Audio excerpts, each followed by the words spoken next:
Hello and welcome back to the podcast. I'm your host again, as always, Ian Lewins, one of the paediatric emergency medicine consultants based in Derby in the UK. And it's my very, very great pleasure to be joined today by Dr Amy Plint, who's a paediatric emergency medicine physician based in the Children's Hospital of Eastern Ontario, and is also the Faculty Medicine Research Chair in Paediatric Emergency Medicine at the University of Ottawa. Good morning, Amy. How are you today? I'm good. Thank you very much. I'm happy to be here. Well, it's very kind of you to come and join us. And we asked you on the show to sort of discuss a paper that you've been involved in that was very, very recently published as an open access paper in BMJ Quality and Safety. And the title of the paper was Adverse Events in the Pediatric Emergency Department, a Prospective Cohort Study. So starting off then, how and why did you sort of get involved in this paper? Well, interestingly, this is was a newer area of research for me, and over the course of my clinical work, we would have events or cases that we would discuss at our morbidity and mortality rounds, or cases you just think, well, that could have gone a little bit better, and that started to get me interested in the idea of patient safety and adverse events in the emergency department. And then my co-investigator or senior investigator on this project, Dr. Lisa Calder, was was an adult emergency physician at one of the hospitals in our city, and she did a similar study looking at this among adult patients, and so that piqued my interest into looking at this more deeply in the pediatric setting. Yeah, because as you say, there's sort of some data looking at adults in the ED. There's data looking at children who are admitted, but not quite as much data as you'd expect for children simply in the ED. No, almost nothing actually. The things I took away from this, and we'll discuss it in further. But the two things I took away from this were: one, wow, your research assistants work incredibly hard because their follow-up Yes. rates are amazing. Mhm. Um, and two, actually, what seems like a very, very simple idea, when you sit and read and unpick more and more of this, actually think, gosh, this is actually remarkably complicated and difficult to tease out, isn't it? Yes, very much so. Very much. Many layers. So thinking about the paper then, what Mhm. were kind of the group's main aims? What were you trying to show and look at? Well, first, we just wanted to understand how commonly adverse events related to care that children received in the emergency department occurred, because there was no estimates for that. As you mentioned, there's many studies there's admitted patients studies, but no one had actually looked at kids. And most kids don't get admitted to hospital. In fact, in Canada, they're most likely to come to the emergency department, and probably only about 7% of them will even get admitted from there. So our goal was to just actually understand, first of all, how common these adverse events were, and then to try to tease down more about how many of them were preventable. Were there certain types of adverse events that were more common? Were there diagnostic issues, management issues? Was it procedural events? And finally, were there any particular factors that we could identify that made children at higher risk for adverse events? So those are And I our guess main goals. one of the tricky things to start off with is actually saying, what do we mean by an adverse event? So Exactly. how did your group go about sort of trying to define that?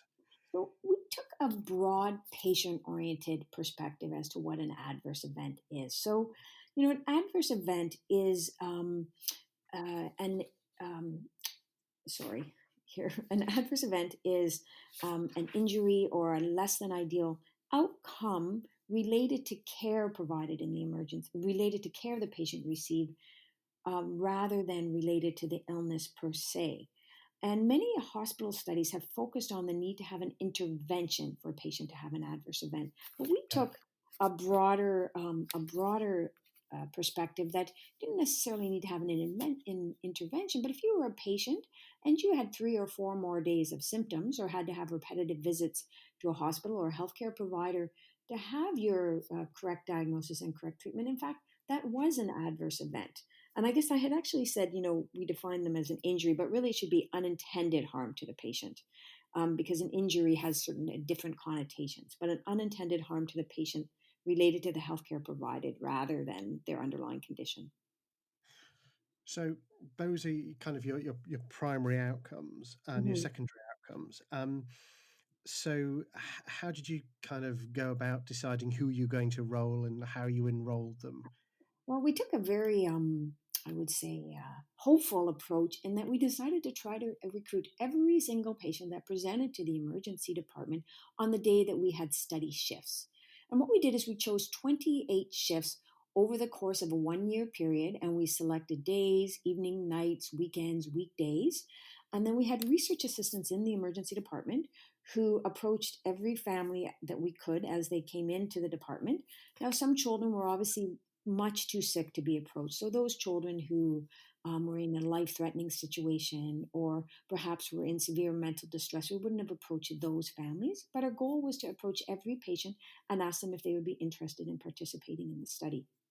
We then collected baseline data about those patients, collected details about their visit in the emergency department, what their disposition was, and what treatments they were sent home on. Um, After that, we then called all the families at least once in a 3 week period, but we tried once a week for 3 weeks. And when we would call them, we would ask them, how are your symptoms? Have they resolved? Have you needed any new care? Have you had any new diagnoses? And we also asked the families directly whether they thought there had been any things that had happened during the course of their care that they were concerned about. We asked explicitly, were there any concerns about communications or procedural complications, things like that. Then, for families that identified these events, so worsening symptoms, for example, a need to visit a physician again, we considered these a flagged outcome, and we went to do a next step on those children. But I'm going to step back for a minute and just say what we did for the kids that were admitted to hospital, because clearly some of the children we enrolled were admitted. So, if Yeah. the children were admitted to the hospital, we looked through their hospital records using something called a trigger tool.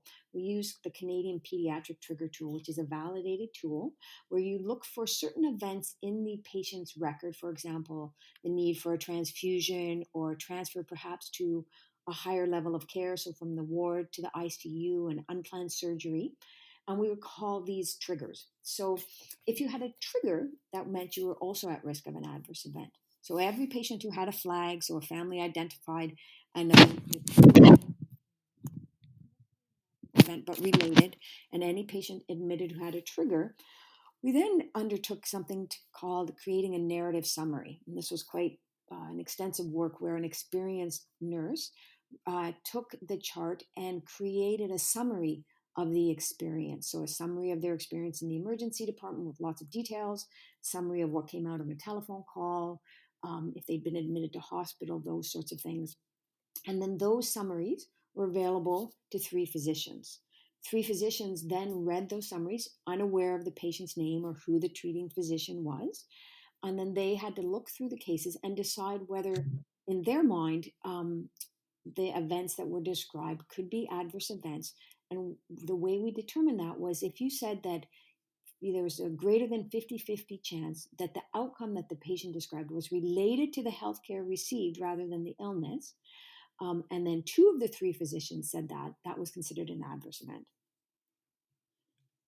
And that's in many ways that's a really tricky bit, isn't it? Is Yeah, deciding and it was if interesting. do I think this is an adverse event versus whether you would think this is an adverse event, isn't it? And that's why we chose two out of three reviewers.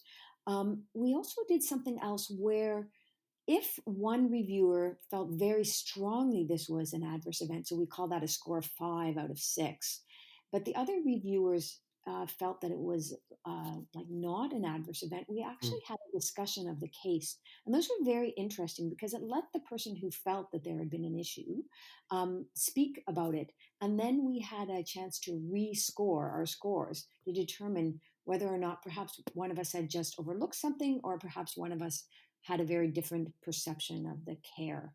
We did train all the physicians. Dr. Calder, as I mentioned, the senior author on this, is a very experienced patient safety researcher. And all three physicians, we had a detailed training session that involved both didactic lectures and then actual case discussions. We all practiced independently scoring a series of cases, then coming together to talk to them again.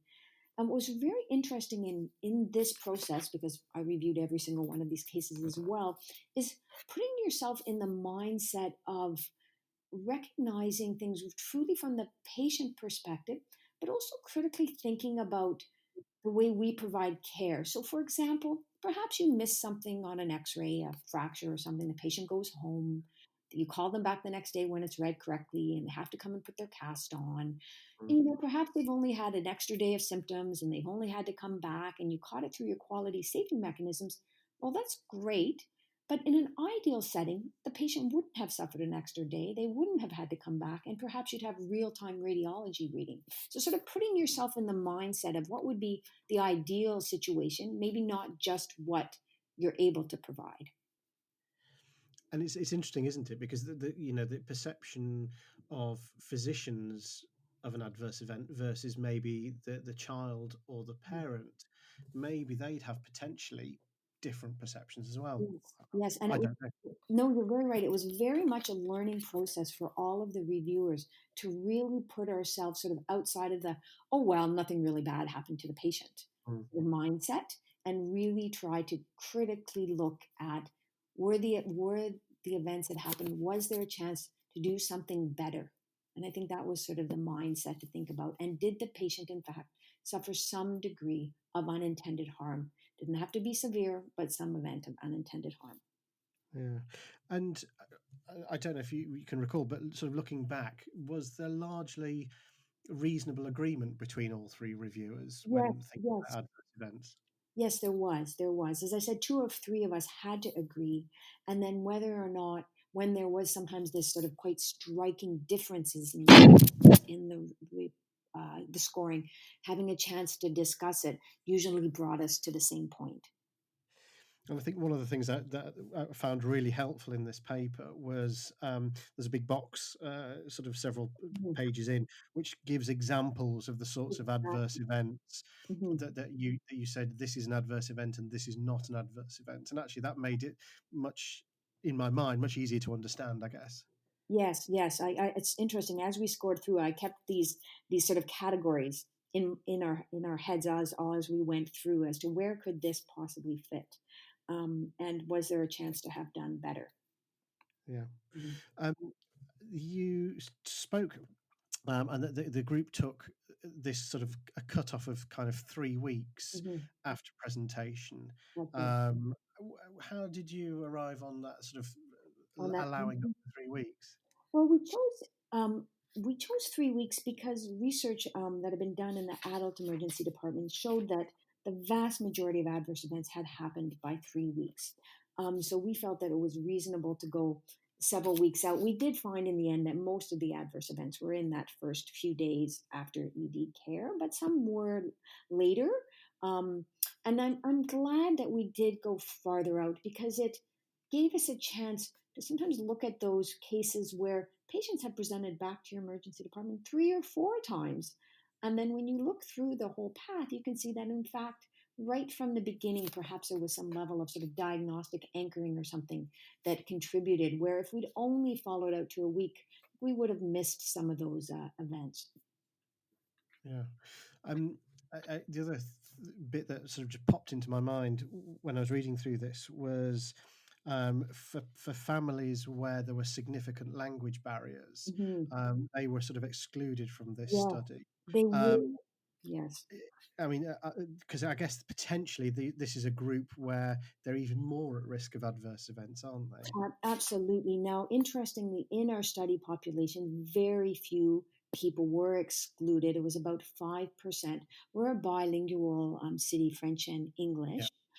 So we had those two languages, and the vast majority of our population do speak well enough. But yes, for sure, in an ideal situation, we would have had all comers, particularly those with language barriers, people who were new immigrants and still struggling with the language, because you do worry about them being at higher risk. But unfortunately, I couldn't delve down in that in this study. sure. So thinking about your research, you've done this bit where you've looked at the adverse events. Hmm. There's then the even more tricky bit, I guess, of thinking about preventability, isn't there? Yeah. Hmm. and that was sort of with one person reviewing these and deciding on preventability. Yeah. Did you participate in it, and how easy was that to do? Well, yes, I did participate in it. It was me that did all the preventability scoring with discussion with Dr. Calder again, as I mentioned, um, and it was tricky. The good thing about the way we did this is that basically our research nurse, when she created the summaries, almost copied word for word a lot of the events, the description in the emergency department.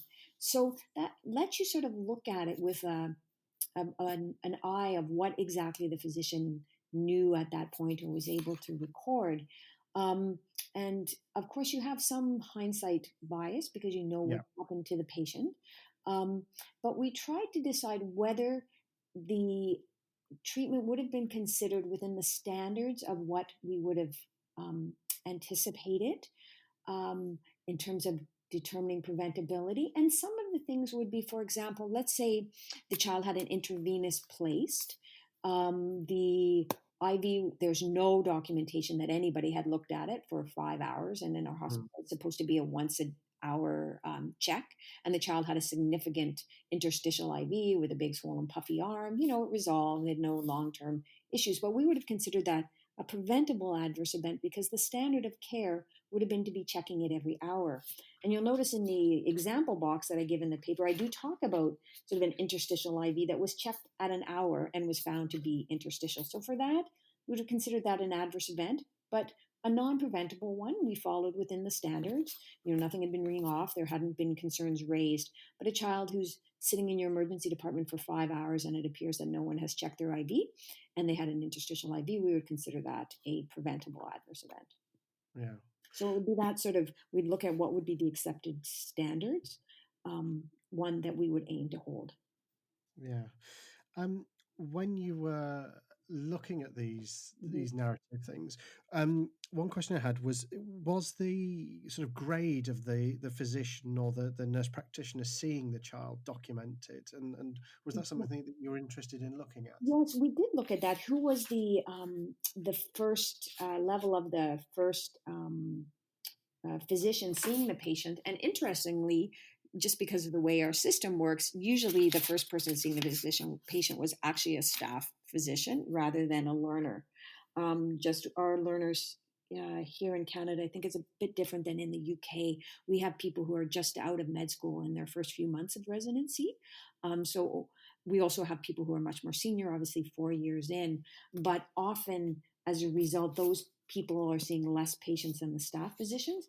So you were more likely to have an adverse event, in fact, if you've seen a staff physician first, which I thought was an interesting finding. Yeah. And I think part of that, I think in part is likely that we just saw more patients and that Mm. the kids that the staff physicians see are more likely to be sick or sicker and thus at higher risk of an adverse event just in that basis alone. Um, but yes, I did find that to be an interesting finding. Yeah. Mhm. Um, so that's the setup of the study, and that's how you went about it. What did you find? What were your main sort of results? So we found that overall it was just a small proportion of children that had an adverse event. About 2.5% of patients who suffered an adverse event related to care in the ED within the 3 weeks. However, the vast majority of those were deemed to be preventable, almost 88%. We found that the most common types were management and diagnostic issues, and then Yeah. optimal follow up was was the next category. So 2.5% of you. So I think you recruited sort of just over 1,300 patients. That's it. We So had follow up on 1,300. Yeah, yeah. So 2.5%. Um, and it's did one. that strike you as slightly lower than you expected, maybe, It or? was lower than I expected. I mean, when you look at it, it's about 1 in 40 patients, so it's not nothing. It was lower than I expected. The vast majority were minor adverse events with less than 1 day of symptoms or a couple days of symptoms. We had only two what I would consider serious adverse events with non-permanent disability. So it was lower than I had expected. I think especially compared to the adult studies that suggest about 5% or so in the adult emergency Mm. department, I feel that that likely reflects several scenarios. One is certainly in the pediatric emergency departments across Canada, we're having an increasing influx of lower acuity patients. So kids who've just had a fever for a couple days, or runny noses, or Yeah. cold symptoms, at least at that time. And so I think kids are less sick than adults. They have less complicated illnesses. So as we have less things that we can miss, you know, Yeah. Yeah. like, and it's sort of a bit easier to tune in on it when you have an otherwise healthy child. I think when you have sicker adult patients with multiple comorbidities, that becomes a different patient population. I like to think that overall, obviously, we provide safe care. That's our goal. But I think there's definitely places for improvement. And I think the other issue to note is that even though the proportion of patients who had adverse events were low, that those patients needed often to seek future care, both in the emergency department or with their family physician. So it has not an uh, not a minor burden, I think, on families that if they have to sort of repeatedly visit physicians over several Yeah. days. And it's interesting that although, as you say, the numbers are low, Mhm. in your view, in the view of the study, actually, Mhm. the vast majority were preventable. Yes, absolutely, they were preventable. I can talk to you a little bit about some of the themes that I noticed in what made them preventable. Yeah, absolutely. So one of the things that I noticed was that around radiology reports. So, for example, a patient would come in, they would be discharged home with a diagnosis of maybe an upper respiratory tract infection. They've had a chest X-ray, and the radiologist reads it as possible early pneumonia. Nobody follows up with the patient. 2 days later, they show up and they're quite a bit sicker with their Mm. pneumonia. Sort of this a little bit of almost, oh, that's just the radiologist overcalling a little bit. You can sort of see that sense as definitely one issue. And I would say for me, the take home message is I actually pay much more attention to the subtleties that the radiologist mentions in their report. Um, the other issue I would say where we could improve is our reading of bony x-rays for Okay. fractures and injuries. And then the other uh, group is this sort of idea of diagnostic anchoring. And you can see that as you read through the charts, that there's one thing that the physician sort of reads and says, oh, thinks, and oh, this must be it. And despite there being other things documented that sort of don't go with that diagnosis, you can see that it feels like they're almost brushed away. And then the patient comes back a few days later and again, people read, I guess, the last visit and they're like, oh, it was Mm. this, and they send the patient on their way, and then the third time, and then the fourth time. Or there's a lack of probing of some of the history questions. So for example, the patient says, well, yes, they felt a bit warm when they threw up, and then it says, patient had a fever, but nowhere is there ever a fever documented, but it becomes sort of throughout the chart that the patient was febrile. But if Mm. you really probably dig down with the family, yeah, the kid was hot when they threw up, very sweaty because they were uncomfortable, but then 5 minutes later they were fine. So you can sort of see this, I don't know if it's a rapidness or you're just sort of trying to fit the presentation of the patient into one pattern, but definitely sometimes probing a little bit more in the history, taking a little less of the sort of surface approach would things that I took home from this. Yeah, that's really interesting Mhm. because those are common themes that we all sort of see and recognize when we look at sort of adverse events. Yeah. The other thing I thought was really interesting was sort of identifying whether there were particular groups of children, types of Mhm. children, types of presentations that seemed to lend themselves to the adverse events. And it was sort of the extremes of age of the Yeah. population that we see, wasn't it? Yes, which I find very interesting. And my own take on that, this is a theory, is that younger children can't talk to you. That, a lot of it is just looking at the child, getting the history from the parents, trying to use your clinical skills to the best to recognize what could be going on. But the upper extremes, I wondered if it's the setting of being pediatric emergency physicians, we're more comfortable dealing with younger children. And then as you get kids that are more closer and closer to the adult age, that sometimes we get a little less comfortable with that age group. And I also feel that at times we're so used to looking at vital signs with, heart rates of 100 or something, that you see that on these 17-year-old and you're just like, oh, they're just anxious. Yeah. You sort of brush off some of the vital signs that in that age group really are concerning. And I would say that that's a bit of a theme to truly sit back and reflect upon the age of the patient, especially for the older patients, and their vital signs. I mean, we obviously all look at vital signs as emergency physicians, but I would say that tachycardia was missed when you look back on patients that should have been a red flag. Right. Oh, that's interesting. Mhm. Yeah. Because we sort of in our department we get a lot of people who've come from adult emergency that come and do their pediatric placement, who are always initially hugely panicked by these children who are sitting there looking lovely with a heart rate of 140, and Yes. for us, we just accept that that's totally normal. Right. Only it goes the opposite way sometimes when you're well, maybe not 140, but the good athlete, the child who's very athletic probably has a resting heart rate of 55 and suddenly has 100 in your department. That's concerning. The the other things I thought that you sort of picked out as themes I thought that were really interesting as well was that children who'd presented, particularly with mental health issues, Mm. seemed to be overly represented in these adverse event groups. And yes, and I think that there's probably several reasons why that could be. There's been some interesting research in adults that suggests that the physical exams of mental health patients is lacking. So that may be part of the reason. A child presents with a mental health presentation. You really just focus on their mental health presentation, maybe a very superficial exam, but not a proper detailed exam.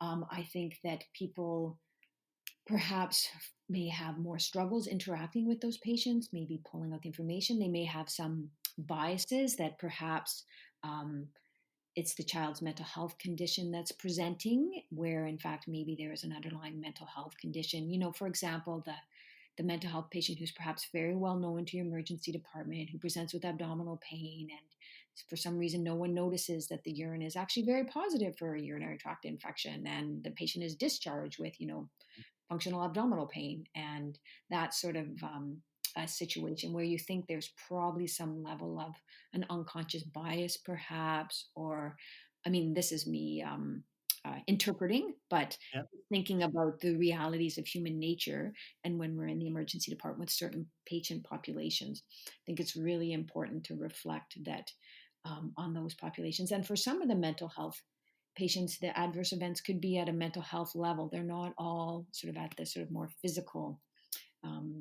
adverse event. Right.